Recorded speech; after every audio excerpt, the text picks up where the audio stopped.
Good evening. Welcome back to Ponzinomics. I'm Alex. Evening all, I'm Sam.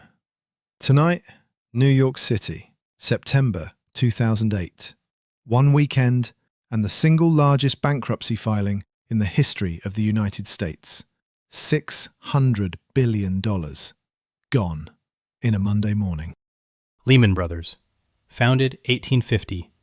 Operational for 158 years. The fourth largest investment bank in America. And on September 15th, 2008, gone. This is the one that broke the world. To understand Lehman Brothers, you have to appreciate what it was before it became what it became. In 1844, a 23-year-old Jewish immigrant named Lehman arrived in the United States from Bavaria. He changed his name to Henry Lehman, settled in Montgomery, Alabama, and opened a dry goods store. A dry goods store. A dry goods store. His brothers, Emmanuel and Mayer, followed. By 1850, Lehman Brothers was founded. Cotton was king in Alabama, and the brothers began accepting raw cotton from local plantations as payment for goods, then trading it directly. Within years, the cotton business dwarfed the store. Built on cotton, which means built on slavery. That's the foundation. It is. The 1860 census lists Mayer Lehman as the owner of 7 enslaved people. That's the foundation. The firm moved to New York, pivoted to financial services, helped found the New York Cotton Exchange, and over the following century became one of the most powerful investment banks on Wall Street. They underwrote the IPOs of companies like Sears, Woolworths, RCA. They survived the Great Depression, 2 world wars, the 1997 Asian financial crisis, the LTCM collapse. 158 years. 158 years. And then, subprime mortgages. In the late 1990s, Lehman made a strategic decision to move aggressively into mortgage origination. They bought subprime lenders, they started packaging mortgages into securities and selling them on. By 2006, their mortgage operations were lending nearly $50 billion per month. $50 billion a month. The business was enormously profitable while house prices kept rising. The problem, which multiple people internally understood and raised, was the leverage. By 2007, Lehman had $680 billion in assets, supported by only $22.5 billion in actual capital, a leverage ratio of 31-1. One analyst described it precisely. A 3 to 4% decline in the value of their assets would entirely wipe out their capital. 3%. That's all it would take. 3%. And a significant portion of those assets were subprime mortgage securities, the very assets that were starting to deteriorate as American house prices began to fall. One account described what Lehman had become with perfect accuracy: a real estate hedge fund disguised as an investment bank. A real estate hedge fund disguised as an investment bank with 31-1 leverage. What could possibly go wrong? Here's where it gets into familiar Ponzinomics territory. As the losses started mounting through 2007 and into 2008, Lehman's executives were using an accounting technique called Repo 105 to make the balance sheet look better than it was at the end of each quarter. Explain Repo 105. A repurchase agreement, a repo, is normally a short-term borrowing arrangement. You temporarily sell assets to another party and agree to buy them back. It's a loan secured by assets, legitimate, standard. What Lehman did was classify certain repos not as borrowing, but as outright sales, which meant the assets temporarily left their balance sheet entirely. Just before each quarter end, they'd move up to $50 billion of assets off the books. The quarterly statement would look healthier. Then, they'd quietly bring the assets back after the reporting date. They were tidying the books before the inspection, like hiding the mess in the wardrobe before your parents come round. Exactly that. A court-appointed examiner later found this created a materially misleading picture of the firm's financial condition. Ernst & Young, the auditors, signed off on it. Ernst & Young, again. They were the auditors for Wirecard too, weren't they? They were. Different scandals, same firm, same result. The big accounting firms are doing tremendous work across all our episodes, really earning their fees. The man at the center of this is Richard Fuld, known on Wall Street as the Gorilla, CEO of Lehman from 1994. Aggressive, combative, intensely loyal to the firm, and intensely resistant to any suggestion that Lehman was in trouble. How resistant? As the share price collapsed through 2008, losing 73% of its value in the first half of the year alone, Fuld consistently rejected opportunities to raise capital or sell parts of the business at prices he considered too low. The Korean Development Bank considered buying a stake in Lehman. Talks collapsed. Fuld's judgment throughout was that Lehman's assets were worth more than the market was pricing them. He was wrong. How much did he pay himself? Over 8 years as CEO, approximately $480 million in pay and bonuses. $480 million. When he testified before Congress after the bankruptcy, Representative Henry Waxman asked him directly, "Your company is now bankrupt, our economy is in crisis, but you get to keep $480 million. Is this fair?" Fuld disputed the exact figure.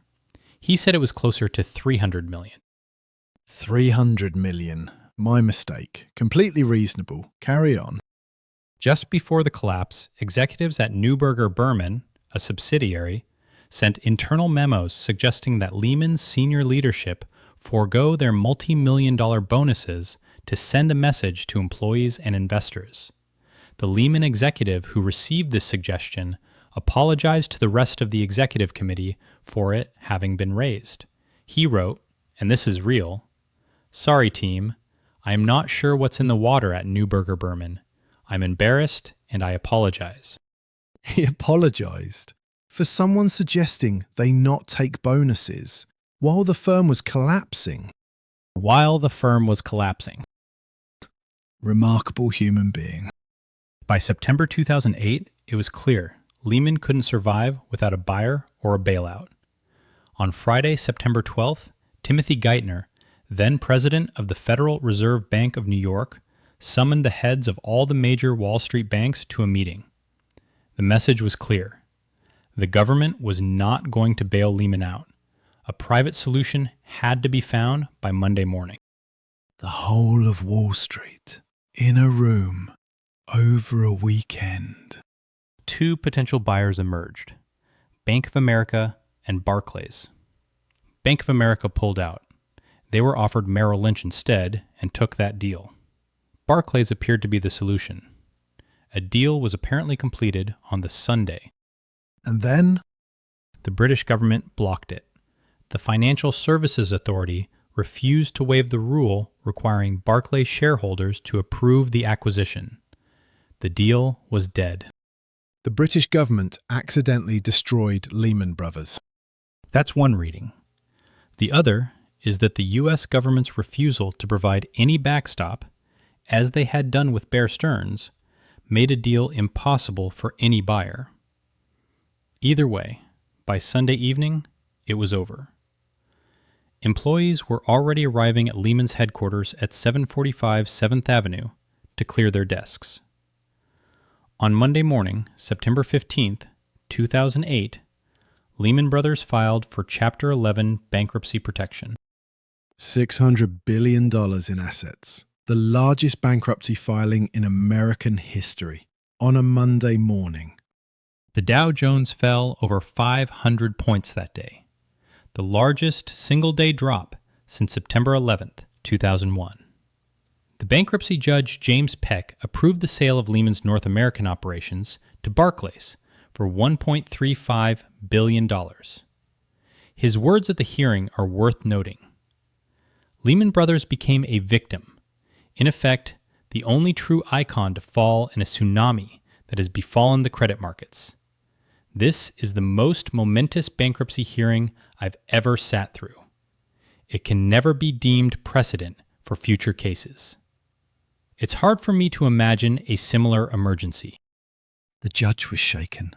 The man who presides over bankruptcies for a living was shaken. The broader fallout was immediate and global. Money market funds that held Lehman paper collapsed below their guaranteed $1 value. The interbank lending market froze. Banks stopped trusting each other. Credit dried up worldwide. It triggered the worst financial crisis since the Great Depression and ultimately required a $700 billion government bailout to stabilize the system. How many people worked at Lehman? 25,000 employees worldwide. 25,000 people. Monday morning, gone. Fold himself was later subpoenaed in a securities fraud case. He was never criminally charged. He kept the money. Of course he did. Here's what I keep coming back to with Lehman. It's not quite fraud in the way we've talked about before. Repo 105 was aggressive and deceptive, but it existed in a grey area. What Lehman really was a firm that made a massive, concentrated bet on American house prices continuing to rise. And when they didn't, there was nothing underneath. The leverage is the story. 31 to 1. Every other number, the $600 billion in assets, the Repo 105 maneuvers, the executive bonuses, flows from that one decision. To borrow that much against assets that concentrated in a market that was already showing signs of stress. And they knew. Multiple people internally understood the risk. The leverage was discussed. The concentration in subprime was discussed. And the answer was always, the profits are too good to stop. The too big to fail doctrine, the idea that some institutions are so embedded in the financial system that their collapse cannot be permitted, was supposed to be a backstop. Lehman discovered the hard way that it wasn't unconditional. The government had drawn a line at Bear Stearns. With Lehman, they stepped back. And the line they drew cost the global economy trillions. Because the decision not to save Lehman triggered a panic that required saving everything else. In October 2025, 17 years after the collapse, Lehman's British operations formally exited administration. Creditors were repaid in full with 8% interest. 17 years. To clean up one weekend's work. Anyway, what did we learn? That leverage is not a strategy. It's a multiplier. It multiplies gains on the way up and catastrophe on the way down. That a 3% decline in asset values should never be capable of destroying a 158-year-old institution, but it was, because of the choices made in the preceding decade. That accounting tricks which hide the true picture don't change the picture. They just delay the moment someone sees it. And that when the people suggesting the emperor has no clothes are shut down and apologized for, the emperor has no clothes. 3 Jewish brothers, a dry goods store in Alabama, Cotton, 158 years, the 4th largest investment bank in America, 31 to 1 leverage, $50 billion a month in subprime mortgages, $50 billion hidden off the balance sheet every quarter, $480 million in executive pay, one weekend, one Monday morning. The largest bankruptcy in American history. Next episode, we go to Germany, to a company that was supposed to be the symbol of honest German engineering. A company that cheated emissions tests on 11 million cars worldwide, Volkswagen, and a scandal they called Dieselgate. This time it's different, right? It never is.